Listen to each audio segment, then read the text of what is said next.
เจ้าสบายดีมื้อนี้พ่อค้าจะมารีวิวเครื่องหน่วยหนึ่งให้เบิ่งเนาะพอดีสั่งเข้ามาใหม่4ชุดเนาะตัวนี้จะเป็น MC แล้วก็ Top A 2026เนาะแล้วก็ Tactical อ่าจะมี2รุ่นเนาะ Tactical นะจะมีตัวไทยอันแบบนี้เนาะใครที่อยากได้แบบนี้ก็สามารถสอบถามได้เนาะจะมาแนะนำตัวทำอินเนาะตัวนี้จะเป็น K2 MC เด้อ K2 เดี๋ยวนี้บ่มีเถอะเนาะ MC เว้าแบบนอกเนาะถังจะเป็นถังอลูเด้อ 0.5 เราจะเป็นเหล้า50เซนเนาะ8แก้วเนาะตัวนี้ยี่ห้อเก็บเสียงจะเป็นยี่ห้อ Gemtek เด้อคือตัวนี้เลยเนาะ Gemtek กล้องจะเป็นกล้องมาโครจะมีไฟเนาะอยู่ในเลนเส้นแรงเนาะตัวนี้มันจะเปิดได้มันมี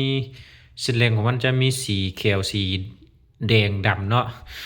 ตัวนี้เห็นแจ้งดีเนาะไซส์ดีเนาะตัวนี้ยังแต่สุดเดียวนะ MC เนาะใครที่อยากได้ก็สอบถามได้เนาะราคาถูกเนาะเดี๋ยวนี้มันจะแพงกว่าตัวแต่ก่อนแล้วเนาะราคานี้มันจะอยู่ใน7 ล้านเนาะได้เครื่องครบสุดเลยต่อมาเนาะต่อมาจะเป็นตัวอ่าต่อมาจะเป็นตัว Top A เนาะ Top A All New 2026เนาะก็ยังแต่สุดหนึ่งเนาะยังแต่สุดหนึ่งเราจะเป็นเรา TK ฮ่องกง12เกลวเนาะถังคาร์บอนเนาะกล้อง BSA เนาะเล็กจะเป็นตัวเป็ดแวนเด้อตัวนี้เนาะจากโรงงานเดิมๆเลยเนาะบ่แม่นตัวเขาตบเต็งเนาะเก็บเสียงจะเป็นยี่ห้อ Gemtek เนาะส่วนยิงมันจะเปลี่ยนแบบนี้เนาะมันจะตั้งกันตัวนี้จะเป็นตัวตัดต่อเนาะวาล์วตัดต่อมันจะเปลี่ยนแบบนี้เนาะบางคนเขาก็บ่ฮู้ว่า MC K2 Tactical มันเป็นแนวใดเนาะสังเกตเบิ่งเนาะ MC สุดยิงจะเปลี่ยนแบบนี้มันจะตัดต่อแบบนี้เนาะแล้วก็สุด Top A และTactical สุดยิงจะเป็นสุดตรงเลยเนาะมันบ่แม่นตัดต่อคือตัวนี้แล้วเนาะสังเกตเบิ่งเนาะจุดต่างกันมันแบบเป็นแบบนี้แล้วก็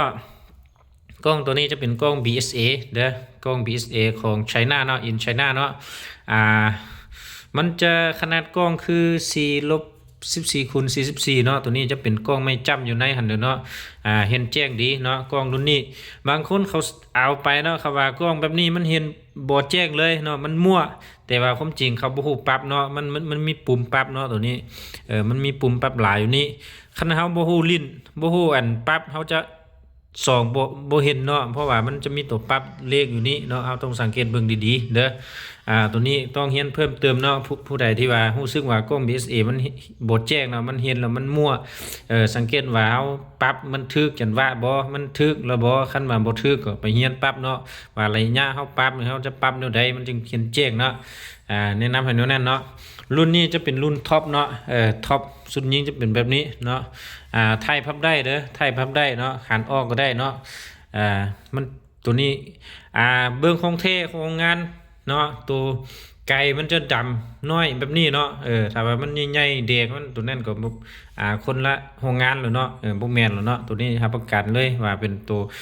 ใส่งอนแน่นอนเนาะของเท่แน่นอนเนาะต่อมาตัวนี้เนาะตัวนี้จะเป็นTacticalเนาะถังคาร์บอนกล้อง BSA เราจะเป็นเรา TK ฮ่องกง12แก้ว50เซนคือกันเนาะแล้วก็เล็กตัวนี้ก็เป็นเล็กอัน8แหวนคือกันเนาะจากโรงงานเลยของแท้รับประกันให้เนาะไทยจะเป็นสีนี้เนาะงามแฮงเนาะงามแฮงตัวนี้เนาะราคาเนาะแจ้งเลยเนาะราคาจะอยู่ใน10 2 ล้านเนาะใครที่สนใจอยากได้ก็ทักหาเนาะราคานี่คือว่าราคาโอเคที่สุดแล้วเนาะถูกที่สุดแล้วต่อมาตัวนี้ราคาต้องลองได้เนาะใครที่สนใจเท่ก็ทักหาเลยเนาะใครที่ว่าอยากถามให้ฮู้ราคาก็แจ้งให้แล้วเนาะแจ้งอยู่ในคลิปนี้เลยเนาะใครที่ว่าสนใจอยากได้ก็ตัวลองได้เนาะราคาเขาก็จะลดให้ได้อยู่เนาะตัวนี้ก็คือกันตัวนี้11 ล้านไปเนาะตัวนี้งามแฮงเนาะเอาก็ยังรุดได้อยู่เนาะกล้อง BSA จุดต่างกันจะเป็นแบบนี้เนาะตัว Tactical มันจะมีตัวห้างอยู่ทางซ้ายมือเนาะTop A มันจะบ่มีเนาะมันตั้งกันบนนี้เนาะส่วนยิงมันก็ตั้งกันหน่อยนึงเนาะไทยพับได้คือกันพับได้คือกันเนาะต่อมาตัวนี้จะเป็นตัวสุดท้ายเนาะตัวนี้งามแฮงเนาะยังแต่สุดหนึ่งเด้อตัวนี้น้อยบ่าวแฮงตัวนี้จะเป็นTactical 2026คือกันเนาะกิ๊กมือจะเป็นกิ๊กมือน้อยไทยน้อยเนาะ ไทยตัวนี้เอาออกได้นะแต่ละรุ่นเนาะเอาออกได้เนาะตัวนี้เอาออกได้คือตัวนี้แบบนี้ก็ได้เนาะตัวนี้เราจะเป็นเราโอล่าเราน้อยเนาะยังแต่สุดหนึ่งเนาะตัวนี้ฮาก็สั่งเข้ามาเมื่อวานนี้เนาะเราน้อยนี่ครับประกันให้ว่าคอมเมนต์นี่โอเคที่สุดเลยแล้วก็มันเบาสั้นอีกเนาะหันเก็บเสียงออกมันก็ยังแต่สามขึ้นไปสองขึ้นไปหน้อยหนึ่งเนาะนี่หนึ่งสองขึ้นไปนี่หมดแล้วเนาะนี่ มันจะสั่นแห้งเบาแห้งเนาะครับประกันให้เลยว่าคันตัวน้อยนี่บุผิดหวังแน่นอนแต่ราคาจะแพงเนาะตัวนี้12ล้านปลายเนาะใครที่สนใจอยากได้ก็ทั้งห้าเนาะอ่า